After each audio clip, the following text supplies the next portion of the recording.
everyone. Today we are talking about the power of setting unrealistic goals. So what do I mean by this? I mean that we've been taught that our goals need to be realistic. And I find this word so challenging because it is presented in a way that sounds like it's really measurable and really precise and objective when it's actually totally subjective and imprecise, right? Who gets to decide what's realistic? Not these guys. The power of setting goals in the first place is not to create something that you know that you can hit with zero risk of failure, with 100% chance of success. I would argue that's not a goal. That's something, that's a to-do list item. A goal is something that, stretches you, where there's a question, ooh, gosh, that sounds really awesome. I'd love to achieve that. Ooh, it's gonna be tough. I'm gonna have to think differently. I'm gonna have to do something differently. I have to get out of my comfort zone. There's a pulling forward, right? Because what's on the other side is something we really want. Feel how different that is than something we know that we can hit because it's realistic?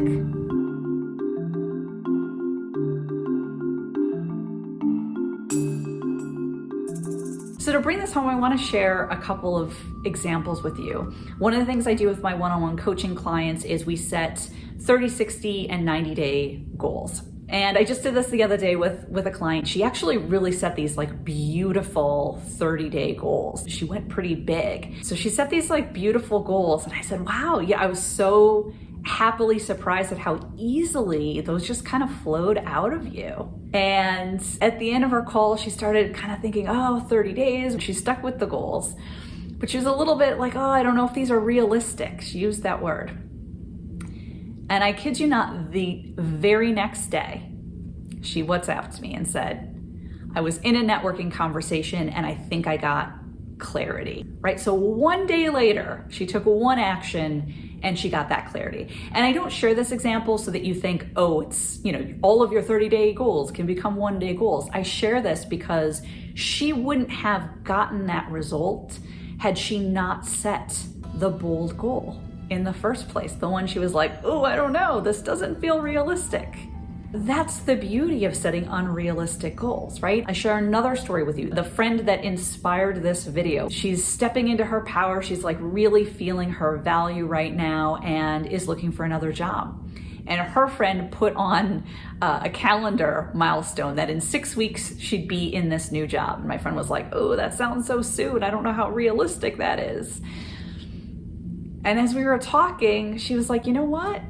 What's to say that's not realistic? Why not go for it? Because she realized, what's the worst that can happen? In 6 weeks, she won't be in that new job. That's the worst. But meantime, she will have taken steps. She will have made progress. Let's say it takes 8 weeks. Let's say it takes 10 weeks. Let's say it takes 12 weeks. Because she has taken those steps that she wouldn't otherwise take if she hadn't set that bold 6-week goal in the first place. And let's talk about the flip side. What would happen if she didn't have the courage to set that unrealistic goal at all? That's the risk we run when we try to keep things realistic and doable. There is magic that happens in that gap between that unrealistic goal and kind of who that calls on us to be and how we lead in that space. So I invite you to ask yourself, what's an unrealistic goal that you are ready to set for yourself in your career? Comment below.